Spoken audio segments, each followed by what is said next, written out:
welcome to the Sharpe Way Show. Yes, it is Monday, 7 p.m. on the East Coast. So guess what? You got to look at my mug. That's correct. You got to look at Larry Sharpe here. Monday, ask me anything. As always, please like, comment, and share. Let people know that we are here. Let people know that, look, how are we going to get around this media blockade we sometimes get, this blackout that we get? Let people know. Like, comment, share. It's free. But if you don't want to just do something free, I know, because you love me. I love you too.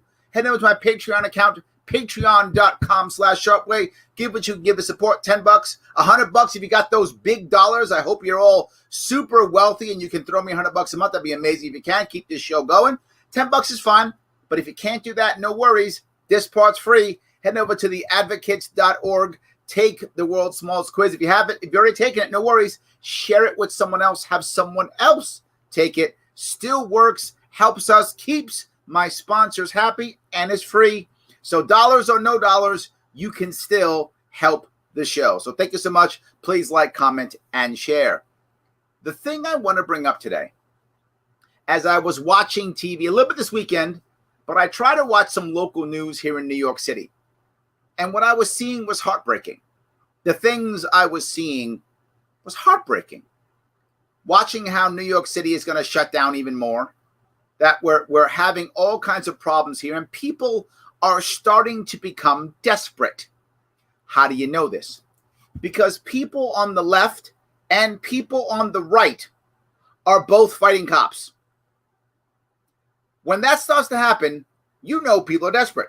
Look, whether you love cops or hate cops or whatever is your middle ground or whatever you think about cops, nobody thinks, you know what I should do? Go fight a cop. They don't think that. That's not what people think. Either you respect them, and I hope you do, but I know some people don't, just being forward. I hope you do. But even if you don't want to get in trouble because it's not going to be helpful. It's never good to be fighting cops, ever. That's not a good thing to happen, whether or not you may want to personally or not. It's still not a good thing. So why do people do it? They do it because they're desperate. And when you have guys like in Staten Island, when the cops and sheriffs are shutting down businesses and people are protesting, and now he's got charges against him. Or when you're left, you got people in Jersey who are fighting cops and literally biting cops. These are desperate people. Now, to be clear, I want to be clear, I am not advocating biting cops. I'm not. What I'm saying is people don't randomly do that. People do that because they're in a bad situation. And here's the worst part. This is a self-inflicted wound. You lock up people for 9 months with no purpose and no community and all stuck in their own little private worlds and their own little heads. And then someone says, yeah, let's go bite cops. Somebody goes, what a great idea. Better than staying home feeling like I don't have any purpose, like I'm a loser. I'll go bite cops instead. I know some of you are laughing at that, but you know that I'm actually right. You know that when you set up this kind of environment and someone says, let's go do something stupid, and you go, better than staying home, it's because you've been stuck in a situation forever. What if we didn't do that to our people? Yeah, you wouldn't have many people biting cops. That's just how it works. Or having their businesses shut down.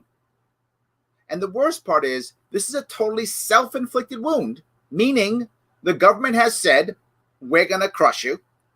And then when the government crushes us, we go, you know what we need? Help from the government. You wish I was joking, I know, but you also know I'm not. We're literally saying, without help from the government, we can't get around this. Wait a minute, who put us here? Oh, government. Yeah, that's the problem we're dealing with right now. We've created an environment to where everything is bad because of government, and then we ask government for help. And I know what some of you are saying. Larry, what's wrong with you? People are dying. Yes, 100% true. Larry, this is life and death. Yes, 100% true.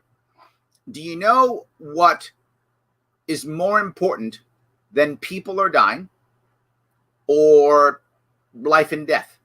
And has been more important forever and still is more important. Purpose and community. Some of you going, that's stupid. That's not stupid. That's human. That's everybody. I know Maslow's pyramid is, eating and then all that kind of, no. People kill their own, kill themselves, deny themselves, all for purpose and community. We do it all the time throughout history, across all cultures, across everything. Deny people of purpose and community, and they will become self-destructive. That is literally how humans work. Every time, forever, everywhere, you, me, everybody. Deny us of community and purpose, and we will become self-destructive. That's how it works. And the people yell, but Larry, this is life and death. Yes, and secondary to purpose and community. This is people's lives, Larry. Yes, and secondary to purpose and community. Clearly that is true. There is zero evidence that that's not true, and mounds of evidence that that is true, because it is. So when you remove people by force, literally a police force, by force, you remove their purpose and their community, and you go, I wonder why they're self-destructive. Huh? Who knew? Everybody knew. That's how that works. And the people who are our leaders, yes, I'm doing the air quotes thing, the people who are our leaders act like they have no clue. How could that? Oh my God, what could be happening? Yes, that's what happens. And then they wonder why we don't trust them. Hold on, I'm going to show you a couple of clips that I think are really going to be telling. This clip is from Face the Nation. It's from a bit ago, maybe 2 or 3, I think, weeks ago or so in that area. And it is some mayor, and he's talking about what he found when it comes to COVID and the problems. He calls it COVID fatigue, but here's what he finds. Hope you guys can hear this. And found out that 55% of the positives were coming from shopping at large retailers. He says 55% of all the new cases, 55% came from shopping at large retailers. What he just said, shopping at large retailers. The term is the big box stores. Big box stores. Those are considered essential under CISA guidelines and the Homeland Security. And those are considered essential under national guidelines. So the place that gets 55% of all the new cases, that's essential. Don't shut those down. But are we ready to shut down our restaurants? Yep, in a heartbeat. Your house? Yep, in a heartbeat. Churches? Yes, in a heartbeat. Subways? Schools? Remember the super spreader was supposed to be the schools? That wasn't true. Super spreader was going to be church? That wasn't true. Super spreader was supposed to be Subway? That wasn't true. None of that was true, but shut all of that down. This is true. Data, big box stores. The big box stores are not only giving us the most COVID, the big box stores are where the older people go who are actually more at risk. The youngsters are online on Amazon. The big box stores are the stores that are crushing our small businesses, yet they're essential and open. The big box stores are the only ones that can actually afford to get their ass kicked this year because they have so much profit that they can actually survive it. Yet they're open, and the small guy who can't, he's closed. Why do you think we don't trust them? And we don't really I don't have any control over it. They have no control over it. We've asked for voluntary limitations. So they asked the big box stores for voluntary limitations. Don't ask the small guys. Hammer them. Warhammer to the head, those guys. But big box, would you please just, do something? And Walmart and several others are starting to meter. So they're actually doing it. Limit the occupancy of their. So they're starting to do it. So you give them time to do it. Meanwhile, it's November when this was, I think it was November or early December. November or early December is when this guy says, we're going to do that. But the little guy was being hammered since March. How is that fair? How are we not desperate? And this is my point. Why do you think they'd be desperate? The group of people who is supposed to be helping them clearly is not helping them. Clearly is not helping them. That's the problem. Now, this is great. This is my truly amazing mayor. Oh, am I so lucky. You guys are so jealous of my amazing mayor and my amazing governor. Oh, you guys are so jealous. Let me give you him real fast and what he's saying. And again, the one thing I got to give my mayor, no shame. None. Like, yeah, I'm hammering you and get hammered. So that's one thing I got to give him. No shame. Positivity for the coronavirus has increased intensely in New York City and New York State in recent weeks. Intensely. Now, let me give you, for those of you who don't know, what the positivity rate in restaurants is. 1.4%. Yeah, 1.4%. Big box is killing us. So you know what we should do? Shut down restaurants. That'll work. That's the answer. Let's shut down restaurants. And now we're shutting down restaurants now so they have no income. They're going to have no income. It's going to snow in New York. It's already snowing upstate. It's going to snow in New York City next week. This week. That's it. That's it. Literally tens of thousands of restaurants are going to go under and never come back because of this guy and my governor, Cuomo, trying on this. They're together. They are simpatico. How can we crush small business? Me and you. Hospitalizations, unfortunately, we're seeing a surge of hospitalizations. So there's no, I've said this 1,000 times, I'll say it again. You see a surge in hospitalization. So the only answer is shut down. Now, I obviously have, without question, I'm biased here. And I'm biased here because I'm a Marine. When there are horrible casualties, and any of you who are military or have studied it or know about it, when there are horrible casualties, we don't go, oh, well, I guess you guys just lay out and die. That's not what we do. We create field hospitals, first aid tents. We find ways to do our best to expand the beds. We'll lay them on the floor if we need to. I got it. We'll do something to support these people. When it's going, oh, well, don't have enough beds. Stop the war. That's not how it works. The war is happening. Marines and soldiers and sailors are being shot, being killed, bombed. So you find an answer. You ship them. You've heard all the time. Guys get battered badly in Afghanistan or Iraq. You put them together the best of your ability, and you get into our bases in Germany. We have amazing medical facilities. For those of you who don't know, the U.S. Army has amazing facilities, medical facilities in Germany. We get over there. Take them to Turkish bases, whatever. You find the answer. So they can't imagine expanding hospitals. You have literally had 9 months. That's not an exaggeration. 9 months to expand the hospitals in New York City, New York State, and you haven't. But government's good. 9 months. Expand the hospitals. You've been saying this is going to happen. It's going to happen in November. You're going to see this spike. And what were you doing? Nothing. Expand the hospital beds. Stop. Please stop destroying us. But they can't. They can't even imagine not destroying us. It is impossible. And you're watching us get crushed. We've got to protect people's lives. We've got to protect our hospital's ability to save lives. So we have to protect lives and the ability for hospitals to protect lives. How about the literally millions? And when I say millions, I mean millions of people who need purpose, of people who need community, of people who want to live their lives. And you wonder why we're having what they call COVID fatigue. Yeah, lockdown fatigue. Yeah, we're just humans. We're fighting cops now. We're outside now. We're telling you go to hell now. Some of us are becoming self-destructive now. We're taking our mask off just to say go to hell now. Yes, this is how people work. You can't do this and expect anything else. And when it comes to this situation, you've got to start shutting down the most sensitive areas. And look up the most sensitive areas. You mean big box stores? Senator Cuomo said in a New York Times interview that he could see a larger shutdown happening in New York City. I think he's right.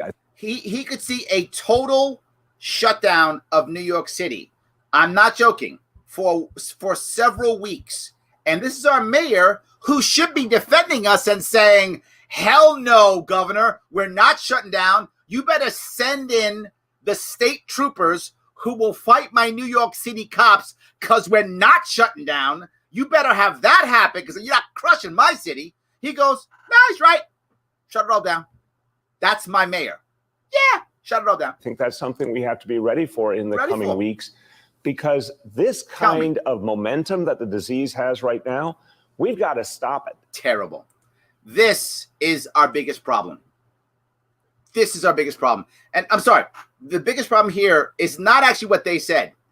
It's that if you look at most people in New York City particularly, but across New York State, but heavily New York City, they're not mad. They're not mad. It's really hard to free someone from slavery when they love their master. Man, that's hard. That's where we are. We are desperate, doing desperate things like desperate people do. And the worst part is now we're becoming beggars. We're becoming beggars. The government smashes us and can you just give us some more help? Can you just give us some more help? And we don't even know any better.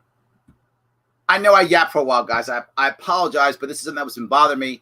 I just wanted to get out there. I'll take a bunch of comments and such too if I can. I'll try to deal with that one. The first one I just see, someone yelling at me. Capitalism doesn't stand up to COVID. It can and should. It can and should. It didn't. I agree, Kevin. And I think one of the biggest reasons why it didn't is because, without question, a lot of our capitalism in America now, particularly New York State's probably the worst when it comes to this, is actually crony capitalism. It's all about, as I said, the big box stores taking over, the big corporations taking it over, right? So I think that's one of the biggest reasons, is that we just simply kowtowed to big business. That's one reason why it doesn't stand up. Socialism can't stand up either to it, without question. The only thing that can stand up to it is individual groups figuring out how to create the right environment and the right answers. I think that can do it. We did a very bad job of it. But if you care, Kevin, I don't know if you care, I actually put my answers to this and how we could have stood up to it on my Sharpe Way, not Larry Sharpe, Sharpe Way YouTube page. The bottom is a section that says COVID videos. It's 10 videos. And I give exactly how we could have done it, how we could have stood up. But we didn't. We didn't. Let me grab some if I can. Larry, have you spoken to Ammon Bundy before? I have not. I'm happy to put us together if you like. Please go ahead. Will the Me Too complaint inhibit Cuomo's reelection bid? I think no, John. I think Cuomo, remember something, Cuomo's not a true believer, right? There are some Democrats who are actually true believers in the philosophy, I'm using air quotes, who believe in that, and they might step down because of it. Al Franken was one of those types who actually believed in it. He actually thinks that he believes that this is the right way of doing things, so he stepped down. Cuomo doesn't. Cuomo is a Cuomoist. He's a Democrat only because that gets him elected. He would be any party. It doesn't matter. He'd be a libertarian. He'd be a Republican. He'd be a communist. He'd be a fascist. He doesn't care. If it would get him elected, that's what he would be. So he doesn't actually believe in the Me Too movement. He doesn't care about that. So he won't step down. He won't do anything. And then whatever Republican runs against him, he'll just yell, he's a Trumpster, and New York will put him back in. So I don't think it will affect him. I'm not sorry. It may affect him, but it won't stop his reelection at all. I don't think it will. If it was president, maybe. Governor, no, I don't think so. Go look at CDC deaths yearly. We're under last year. Yeah, again, I mentioned before, Rose. Thank you for bringing this up. In a year or two from now, when we look back at this and we realize that some of these deaths, I don't know how many, aren't actually COVID, right? Whatever that number is, how are people going to respond? Let's say, for the sake of argument, by next year we have 500,000 deaths. I hope not, but let's say we do. Well, actually, by the end of the year, we should have probably about 350, give or take, in that area. That number, 350,000 deaths, give or take, in that area. What if 100,000 aren't COVID-related? We find out later. How are we going to react to that, Rosie? You're right. Some of those aren't. I don't know what that number is. Is it 25,000? Is it 200,000 that aren't actually COVID, that are flu or something else misclassified as COVID? I don't know. But I think we're going to find out, and it's going to be a tough spot. A real tough spot to be in. Yes. Quick, someone pass a bill freezing all government salaries until lockdowns are lifted. We'll be free again in 10 minutes. I like that. That's a good one. Yeah. But you saw what they did, Pete. They gave themselves raises already. So they were faster than you. They were thinking. The governor gave himself a $25,000 raise already. Yes. Liberty is now a myth. God, I don't want to say that. Liberty's still a good idea. It's still awesome. It's still there. I don't want to say it's a myth. It's further away, right? It's further away. Yeah. Patrick, hey, Larry, never talk about China. Ignore the virus and infiltration of government. Maybe you're on the payroll. You're Biden's lapdog now. God, Patrick, I wish I was on China's payroll. That'd be amazing. I'd get more cash. I wouldn't be bugging you guys for money all the time. I wouldn't need sponsors. So I think it's obvious I'm not on China's payroll. Biden's lapdog with the zeal for me position in his cabinet. When that happens, then you'll be right. But until then, you're just angry because you just want to yell about China. I talk about China all the time. And I talk about how we can do something about it. You, my friend, want government to fight some silly trade war against China that it can't win, or some physical war, which nobody can win, against China and yell about China. I talk about China all the time, but there's a way of fixing it. By us fixing it, we can fix it. I do talk about it, but it's not the way you want me to talk about it. Dude, there's lots of guys who yell about China all day. I'm not that guy. It's just another way of yelling into the wind. It's not going to change anything, right? At all. It has zero value. Calling out China. So? What happens? Nothing. Nothing. I don't ignore the virus. I'm about the virus now. I don't know what you're talking about. I don't know what you mean by what you're just angry, and I get it, dude. I'm glad you're watching. Please keep watching, because the echo chamber of yelling about China is out there. You can hear it anytime you want. But I give you actual answers on how to deal with China. I give you actual answers on how to deal with the government, which is by getting a third party involved. One of the reasons why this happens to our government is because when Republicans say Democrats are bad, Democrats don't hear them because they're Republicans, so obviously they're lying, right? When Democrats say Republicans are bad, Republicans don't hear them because they're Democrats, so obviously they're lying. But when someone in the middle says something, someone might be able to hear it. Not just that, we can have a coalition against the other. Yeah, it can happen. So I give you actual answers. I get you mad. I'm glad you're watching. Please keep watching. So, forced vaccines coming. I was afraid of that, David, but I'm not as afraid of that anymore. That was a worry I had. I'm hoping it's not going to happen. I'm hoping the Supreme Court did its job and pushed away that. Plus, Trump's plan, which I know a lot of people don't like Trump's plan. I know they don't. But I got to tell you, the part that I like about it a lot is he didn't use government agents to actually hand out the vaccine. I'm very happy about that. Private companies have been doing that because, to be forward, David, a private company, the manager at Walmart, the clerk at CVS is not going to force vaccines. Will government agents? Yes, they will. Yes. So far, I'm not that worried. I don't think we're out of the woods yet, to be clear, but I think we're further away than I was from that. I think we are than we were. I think that's true. So, I was going to ask that too, David. So I hope I answered your question. I don't think yet. I don't think so. Plus, it's something else. We're going to have multiple vaccines, and I think that's probably a good thing because then people who want it will get it. I think more people will get it. And as a general rule, government's looking for, if I remember right, that 70% number. And if 70% of people get it, they're not going to even consider forced vaccines. So I'm hoping enough voluntarily people decide they want it and they get it and they won't have to worry about it. That's my hope. And there's multiple vaccines. So if one happens to be bad, I hope none of them are. Obviously, Sam, I want them all to be safe, and I hope they are. I'm not sure they are. I'm sure you're not sure either. But I hope they all are. But even if one's bad, at least maybe only one group of people will be hurt versus the mass amount. So there's my hope, if that makes any sense. Problem, so COVID is dangerous, but we do have to live life somehow. We should keep business open, masking. Yes, Michael. Yes.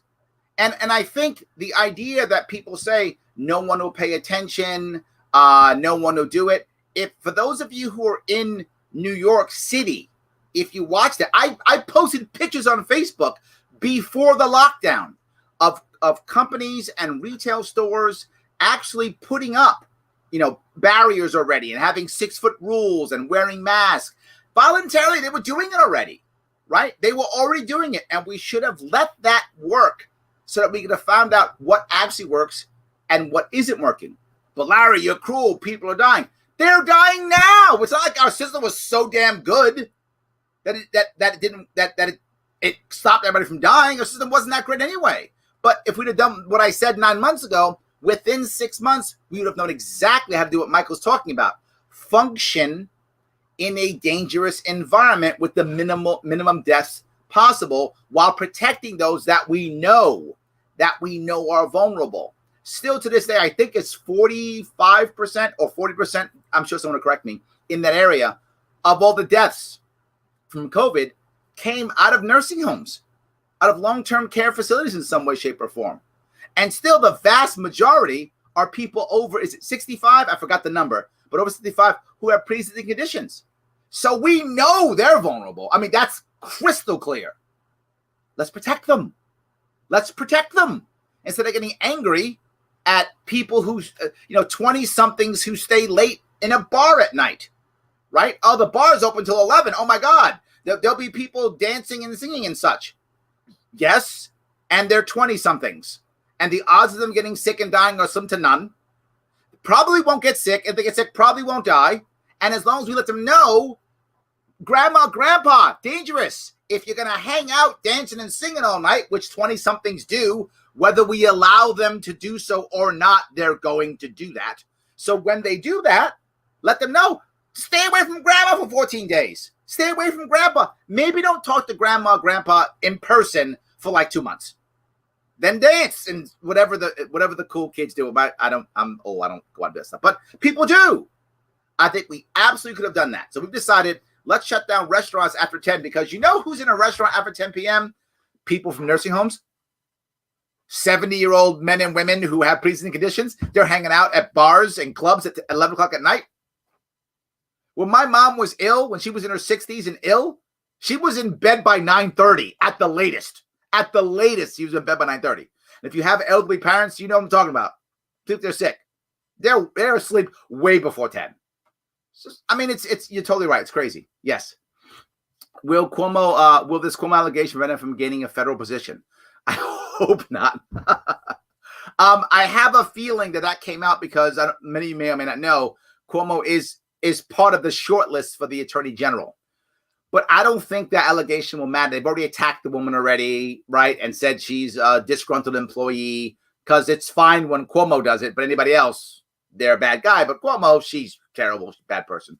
And she might be, to be clear, I don't know the person at all. And she might be a terrible, disgruntled person. It's possible. But, they wouldn't have said that if it was, say, I don't know, the Republican minority leader of our assembly. No, they've been like, that guy's evil, kill him. They wouldn't say she's a bad person. And again, I don't know if she is. I'm not saying Cuomo's guilty of this. It's totally not beyond his personality to be a jerk to somebody. That's totally his personality. Doesn't mean he did it.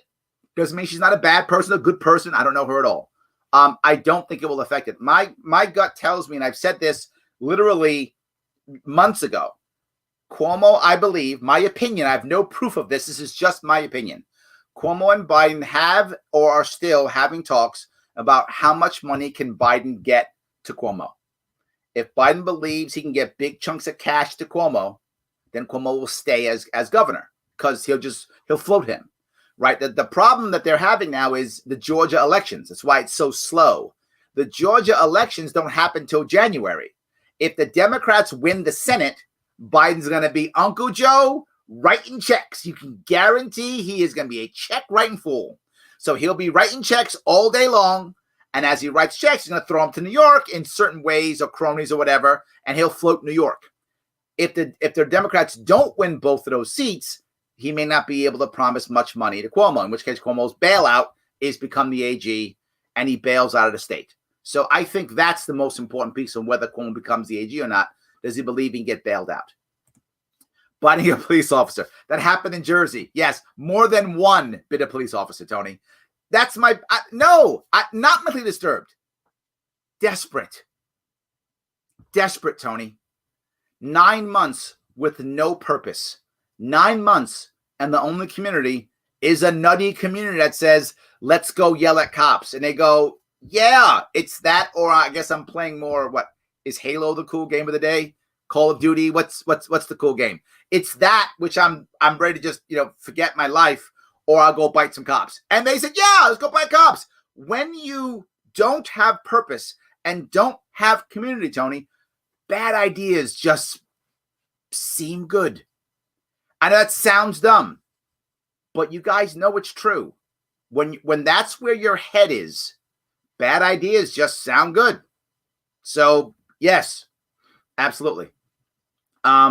Please tell me you're going to run again. I am hoping to, but we don't know, right? I will announce absolutely by summer when I'm going to run. I don't know yet. Purpose and community, 100%. Hugely important. Absolutely.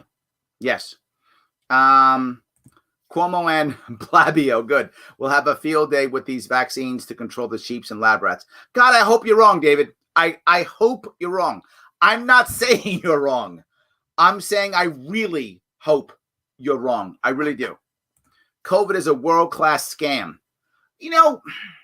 People bring this up, right? And I hear this often. I think COVID is real. I don't think it's a scam as in like it's fake. I don't believe that. But did people use it to create a bazillion scams? Yes, absolutely. I don't think COVID itself is a scam. I think COVID actually happened. I don't believe, I have no proof. This is just my opinion. That's all I care is my opinion. I'm not saying it's my opinion. My opinion is that this was not the COVID virus was not purposefully released. I don't believe that. Well, I think we'll find out later if I'm right or wrong on that. But I do believe that when it was out, everyone was like, all right, now we're ready. And I think they absolutely took advantage of it and were ready for it when it happened. That's what I believe. But I think in the future, Robert, we'll find out. These types of things can't stay under wraps that long. They will be within a couple of years. Whatever the actual truth is will come out. I think what I'm saying is actually true. I think that's what will come out, but we'll see. So 300,000 died so far from the virus, 80,000 because of the lockdowns. Is that true, Tom? I haven't heard that. If you could do me a favor when you have a moment, if you're still on, if you could pop in maybe a link or something that would show where that came from, that'd be amazing. Thank you. I haven't heard or seen that stat. It's believable. I mean, it's totally believable. Absolutely believable. I wouldn't be shocked for that to be true. And the worst part is whenever the COVID virus runs its course, whatever that time is, the deaths will basically end. There will surely be some here or there. But the damage from the lockdown, that's at least 5 years running, if not longer. You're right. The damage we're going to see is at least 5 years running, if not more, as people lose everything. Yes. Cuomo has threatened higher tax recently. This is a risky move to attract people in business to New York. Do you think it will work? No, it's a disaster, Curtis. It's nothing but bad. It's going to finish us off. The state's already destroyed. Now he's going to finish us off. I mean, everyone I know who has any type of wealth or status in New York City, everyone that I know is considering leaving. If they haven't already left. Every one of them. And that's the part that drives me crazy. How are people who have money, who have businesses, not thinking of leaving? Why would you come here? Why would you come here, particularly in New York City, when you're going to pay about 11% in income tax on top of federal tax? Why? When you have to pay someone to live here $100,000 just to be, a worker here. Why? No need. I think it's a total disaster.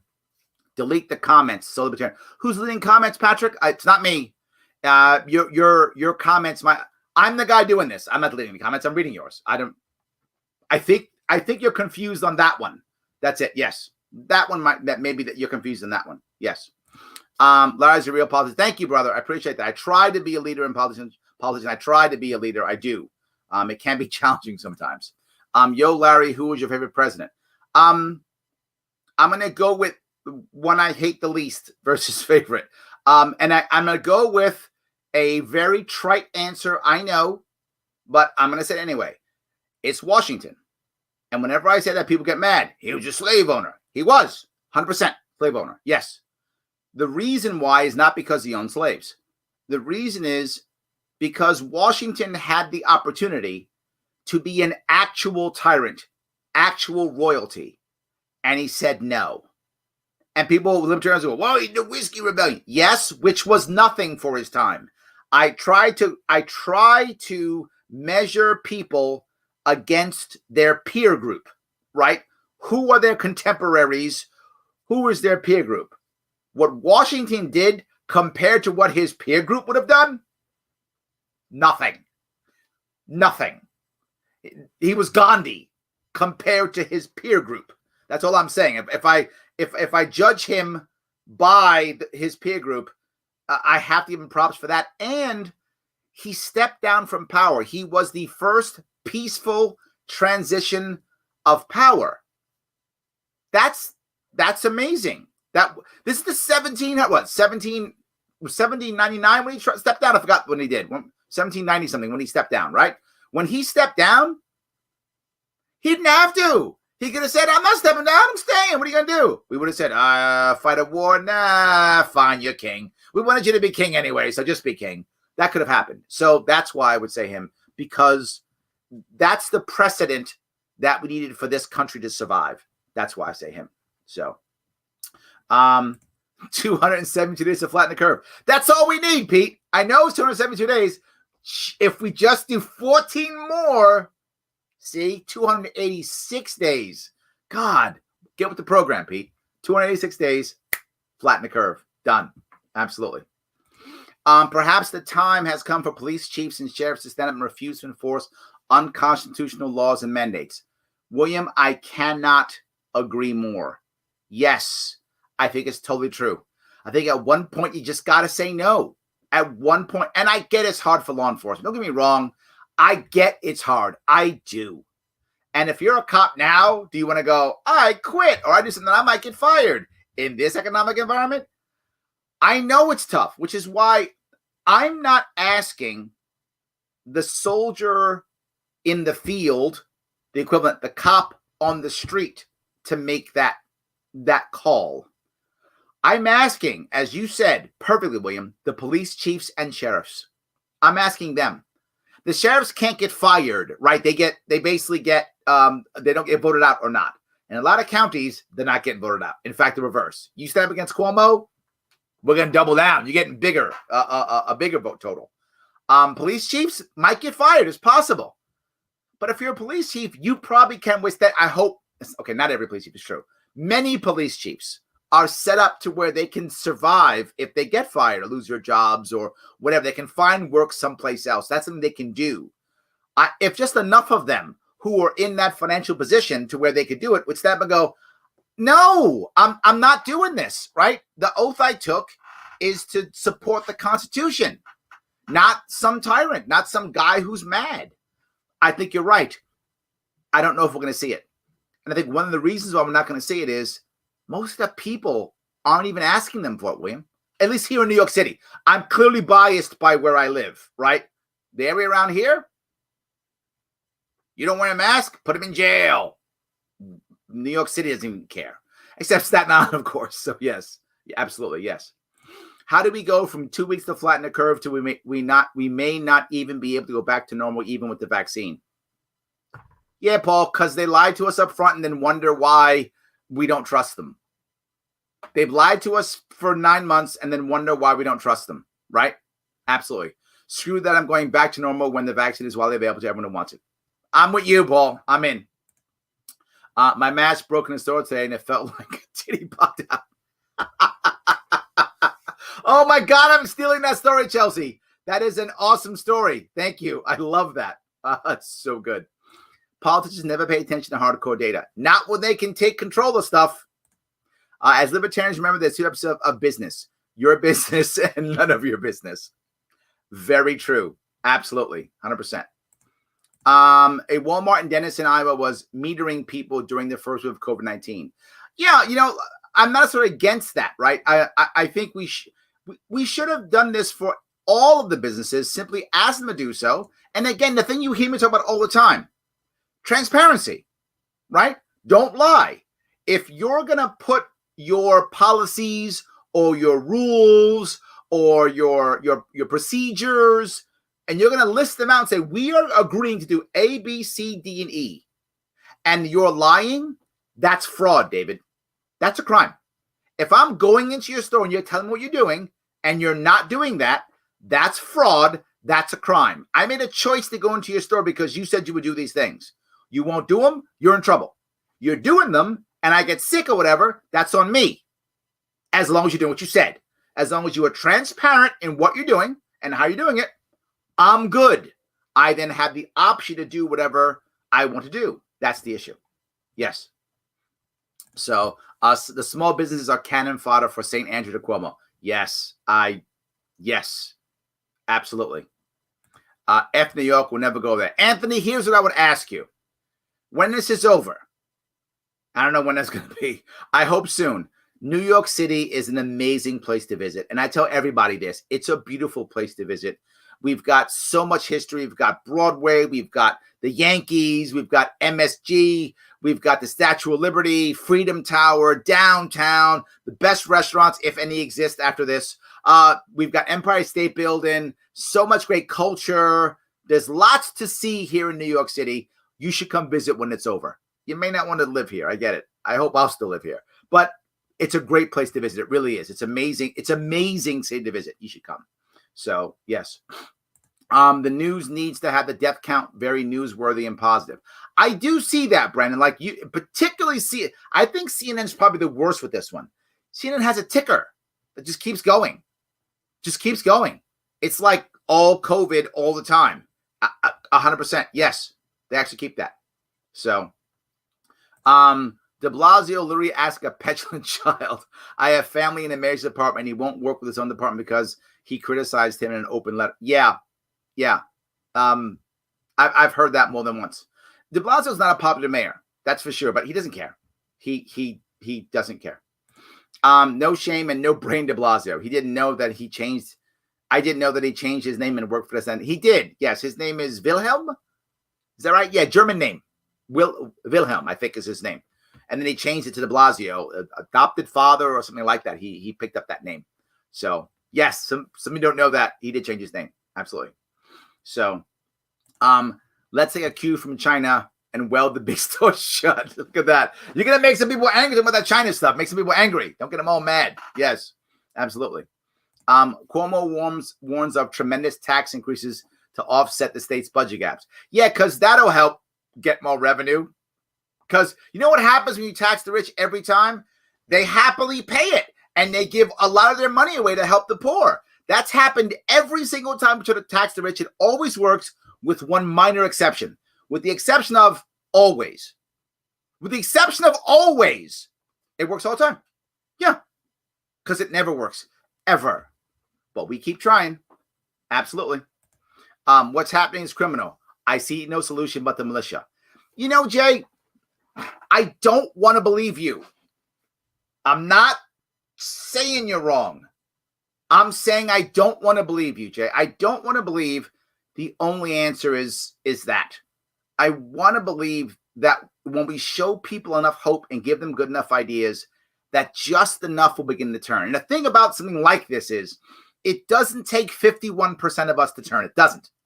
There's a tipping point, right? Most of the people, and I see it here in New York, most of the people in New York are kind of like, oh, okay, where are we going now? Who's in charge now? What are we doing? Most people are just trying to live their own lives, aren't paying much attention. Most people are just doing that. If just enough people go, it's wrong. Cops, stop. Sheriffs, stop. As William said, police chief, stop. If that enough happens, at that tipping point to where the rest of the people who are going around and go, oh, you know, they're right. Why are we doing this? When that happens, we won't need the militia. Because here's what I'm sure of. What the powers that be care about is staying in power. And if enough people go, you're gone. We're not doing it. You got to leave. And my best example is Gandhi. I know it sounds crazy, but I'm doing the Gandhi thing. Yes, If I remember the quote from Gandhi, I think there were 500 million Indians when he made this quote. Now, of course, there are 1.3 billion. But when he made his quote, I think it was in the 30s when he made it. There were about 500 million Indians. He said, when the British said, you think we're just going to walk out of India? Is that what you think? He said, yes. When 300 million Indians simply refuse to be governed by 10,000 British, you'll leave. You have a choice. I think that's our answer. I hope your solution is not the only one, Jay. I really hope it's not.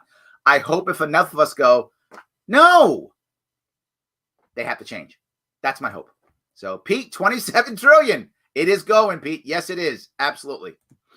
Avi says, well, Larry, the worst part of this is that the people believe that they are doing this for our benefit. Yes. This is a borderline theocracy of worshiping King Cuomo and Comrade Shea Blasio. The problem we have is it's actually on both sides. There are a lot of people who really believe, and I fell into this in the past too. I'm not sitting here like I was on the outside, it didn't affect me. A lot of people, because we wanted to believe, many people in New York State believed Cuomo was going to save us. But a lot of Republicans thought, oh, Trump is the savior. He's going to save us. No one person can save us. This country doesn't require a savior. I say it all the time. This country doesn't require a savior. This movement does not require a savior. This movement requires hundreds of heroes. This country requires thousands of individual heroes. Can one person help? Yeah, in theory, could Cuomo have helped? Yes. He wasn't gonna. But could one person help? Yes, absolutely. But there's no savior. Not a human savior, at least. There just isn't one, right? It doesn't exist. It's not going to happen. And we keep thinking it. And I think it's human, Avi. I wish it wasn't, but I think it's human that we just keep thinking, now, right? When we get Avi in power, then he'll save us. No, can Avi help us save ourselves? Yes, you can. You absolutely can do that. But you can't save us all. Nobody can. But I think you're right. Let's see here. Look, Larry Sharpe, I voted for you, but you lost to Dominion, not Cuomo. Let the nukes fly. It's time to end this bullshit. God, enough people are saying I hope you guys are wrong. But I gotta tell you, I've been hearing this talk on TV, online, friends, more and more and more. I've been hearing it. And I hope that you're wrong, Bill. I'm not saying you are because I'm actually unsure.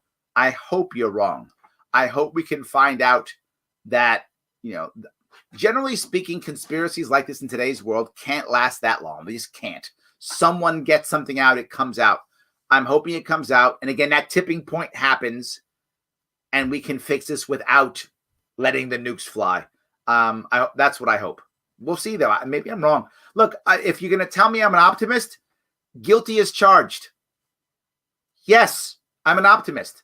I don't want to believe that's true. I'm not foolish to think that it can't be true, but I'm optimistic. I'm hoping that it isn't, and I'm going to work towards making that not the case. That's what I'm going to do. And maybe I'm wasting my time, Bill. Maybe you might go, Larry, wasted. Maybe I want to do it. I want to be one of the guys saying that if it comes to this, in my heart, I want to be sure that I did every single thing that I personally could to not make that happen. And if it happens, at least I can feel good about what I did. And I hope others will copy me and go, you know what? Let's do what we can so this doesn't happen. Doesn't mean you should prepare. I'm not saying you shouldn't prepare, Bill. I'm just saying that's where my head is. I hope that's clear. So Obama wasn't ready. Kaplan wasn't ready. Trump wasn't ready. Capitalism wasn't ready. Trump wasn't ready.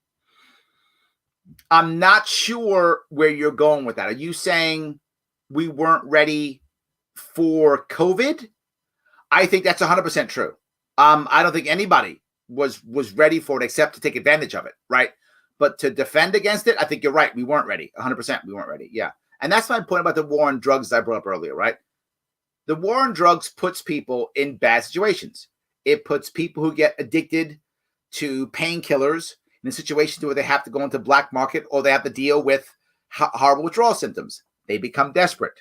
And desperate people, what do? Self-destructive things. That's what desperate people do. And the war on drugs puts that person in there. The war on drugs puts the person who's in a bad neighborhood who can't get a job because he's been arrested and now he's a felon in a situation where the only way he can make money is to be a drug dealer again. Desperate people doing desperate things. We have or an environment where the cops come in and trash the place so that no one can grow. Nobody wants to work in there. Companies don't want to be in there. So the only opportunities is doing things that are illegal. Desperate people do self-destructive things.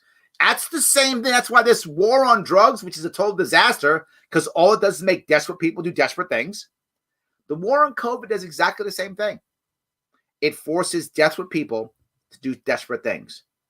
So we had to be able to find, you deal with the war on drugs by educating your population. You deal with the war on COVID by educating your population. But not just that. Addiction problems we have in the war on drugs. Does everyone deal with their addiction the same way? Of course not. What works for one guy doesn't work for the other guy. What works for one person doesn't work for the other one, right? For somebody, a 12-step program, done. Someone else, complete failure. Someone else, they find exercise. Someone else, they find religion. Someone else, they find the community. Someone else stops cold turkey.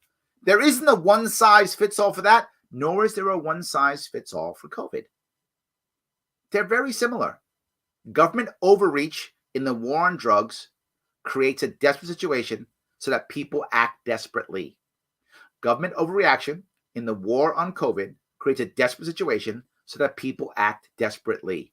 Both of them mean self-destructive behavior. It doesn't matter how dire the situation is. Remember, I said it before and I'll say it again.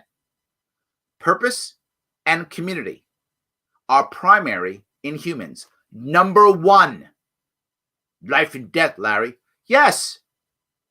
And not more important than than purpose and community. Not more important than those things. People will kill their own brother. People will turn in their own mom because of community and purpose. They will hurt themselves, kill themselves, sacrifice themselves for community and purpose. Take that away, people become self-destructive. That's just how it works. Absolutely. Larry, what are your thoughts on Wall Street living in New York? It is a horrible thing, Kendall. I cannot tell you how bad. For those of you who don't know, some large Wall Street firms, Goldman Sachs, one of them is considering moving to Florida, I think. It might be Miami, but I'm pretty sure it's Florida. They're on their way. They're thinking about moving. They haven't moved yet, but they're on their way. Many others are thinking about moving too. The stock exchange is considering moving to Texas. It's the end of New York City as we know it. It will still exist. And what I said earlier about visiting New York City will still be amazing. And that's why New York City will survive, because it will be a culture tourist city. But everything else is going away. Finance is going away. Business is going away. That's all going away. New York City, I believe, by the end of next year, will be under 7 million people. And it will never recover from that. It'll never go over 7 million again. And you might say, well, Larry, it's a lot of people. It is. But New York was about to push 9 million. Losing 2 million people out of a city, huge, huge. New York State is going to drop below 15 million people. That's embarrassing for our state. We're going to wind up being like the fifth largest state all of a sudden. There was a point when we were number one. Then we were number two for a long time. Then number three. Now number four, because Florida passed us. Before you know it, we're going to be number 5, number 6. So we're going to lose this census. We're going to lose 2 Congress people, 2 seats. We're going to go from 27 seats to 25 seats. Just this census. Next census, we'll drop at least 2 more, if not 3 more. So yeah, we'll lose tons more. Maybe even 4 more. Next 10 years, we might lose 4 more. That's how fast we're going to leave our state. I think it's a disaster. Absolutely. And no one's even paying attention. I wish they were. They're not paying attention. They're just going to watch it happen. We are like the ancient Romans in like the year 425 or something like that. Am I being too geeky with you guys? Rome's about to fall. A couple more years, and we're partying it up. Who cares? We're in Rome. We're the Roman Empire. Roman Empire is finished. Collapsing everywhere. They didn't figure it out until it was too late. They didn't figure it out till the barbarians knocking on their gate going, hey, by the way, give us money or we'll kill you. Then they figured it out. Too late. That's where we are right now. So it's going to get much worse before it gets better. I think you're right. Yes. What's the point of shutting down certain zones? People are just going to the next one over. You're right. Right? New York City shutting down. What are we going to do? Go to Westchester? go to Jersey, or go to Long Island. That's it. 100%. That's what's going to happen. You're totally right. It doesn't make any sense. Or you could create safe ways to do things so you can just stay where you are. Yes. Just stay where you are. Yes. So, all right, let me keep going if I can. All hail King Covidius Cuomo. Yes, absolutely. Yep. No, it's not. No, it's all crony capitalism because of regulatory capture. As long as you have a system like capitalism, the money always goes to the top. I'm not sure where you're going with that. Are you saying that no matter what, capitalism means money always goes to the top? Is that where you're going with that? I feel like regulatory capture, yes, that's right. But you can have a capitalist system that isn't crony capitalism. I mean, you can have a capitalist system that supports entrepreneurism.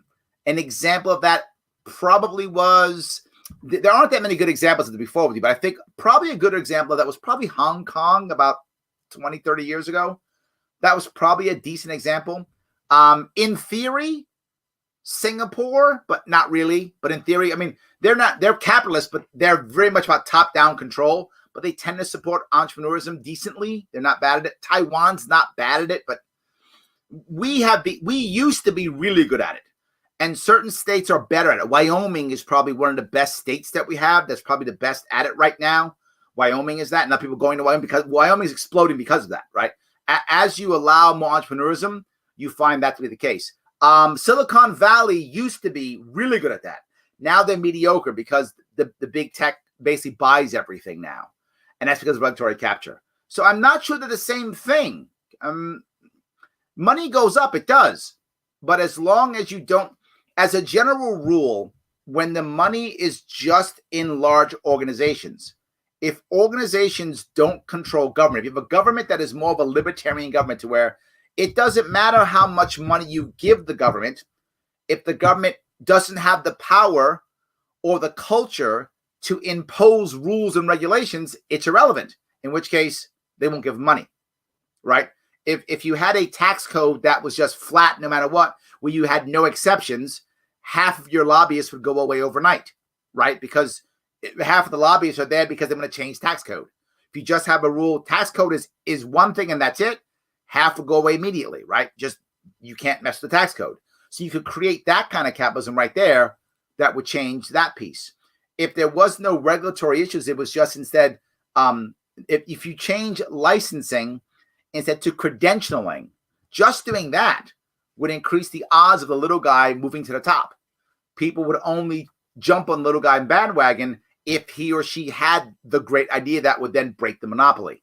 So you could do it. We haven't. So I think if your issue is how it has been, you're correct. If your issue is how it can be, I don't think so. So, all right. Let's see. Yes, because higher taxes bring economic boom. Yeah, I get you being sarcastic, Patrick. I'm with you, brother. Absolutely. Yes. All right, see if I can keep going here. Let me grab a couple more. Disclaimer, I'm a socialist dictated by the masses. No worries, Kevin. I'm glad you're here. I mean, I've had more than one socialist on the show more than one time. I've had Howie Hawkins on twice. I recently had a person who identified himself as, if I remember right, it was a Leninist Marxist. I think is how he identified himself. He was on just about 2 weeks ago. So I've had people on who are far left. No problem. I'm happy you're here.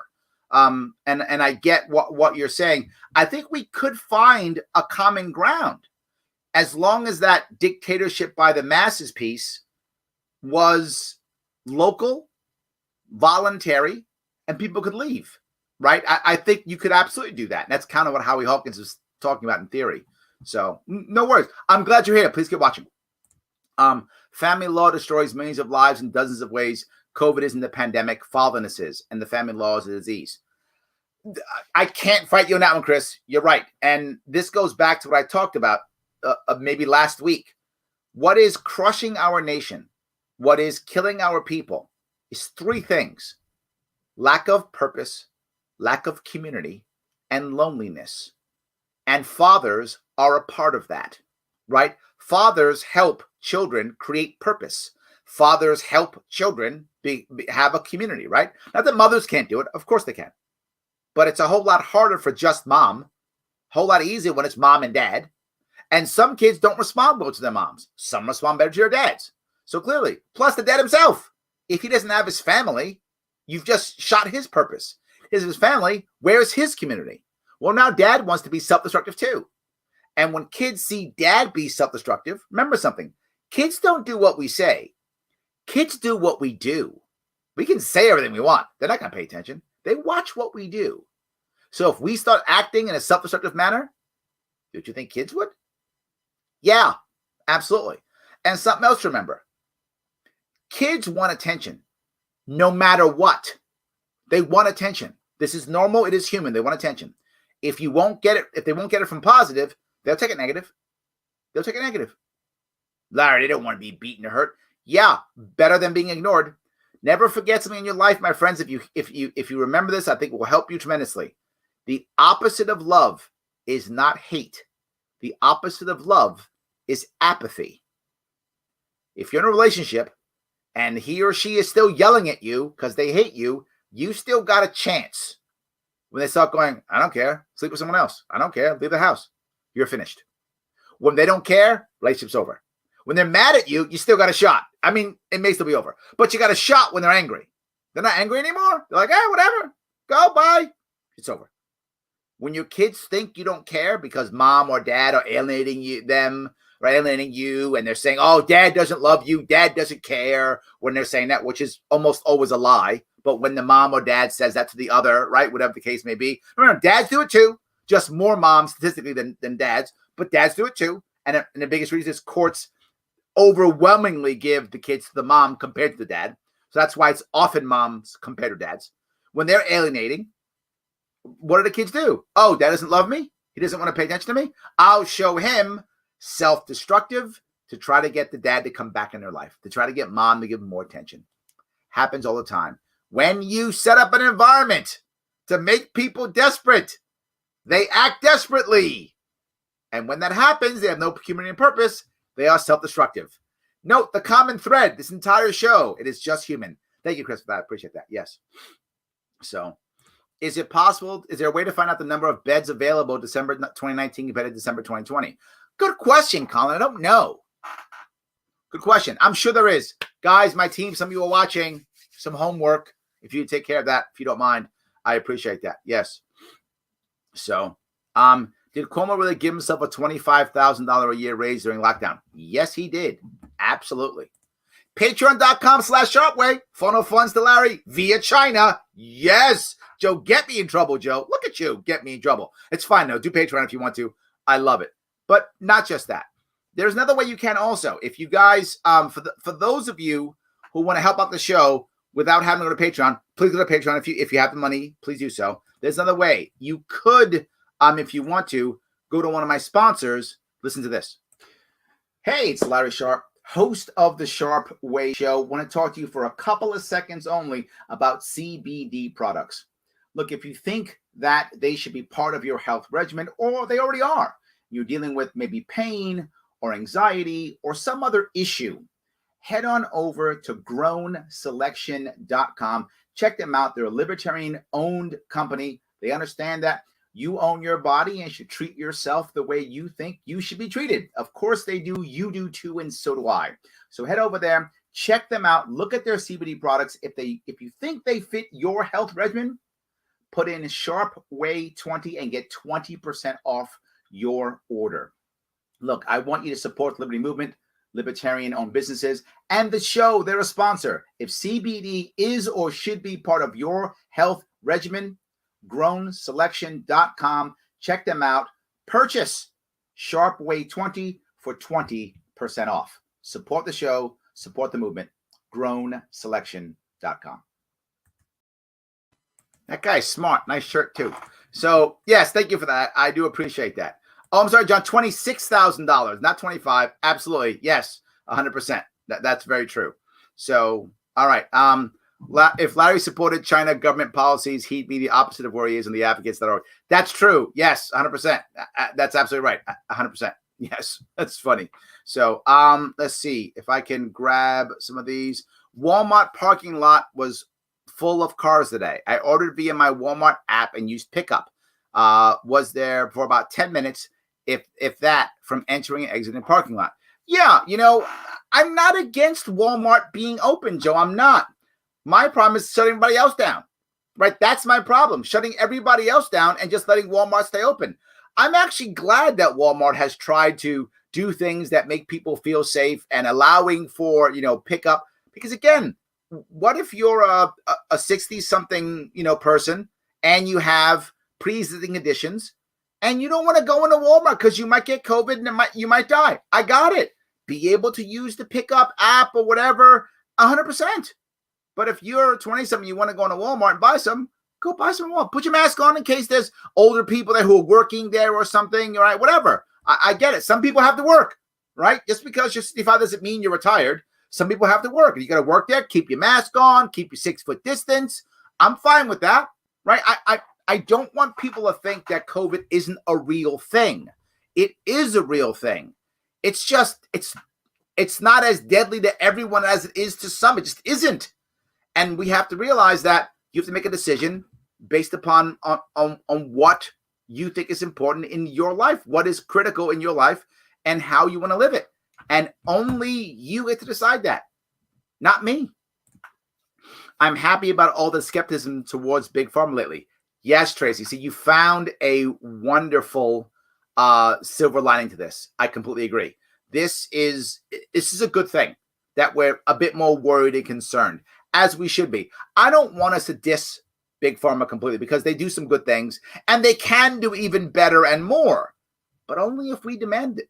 Only if we say we're only going to purchase the products that give us what we want.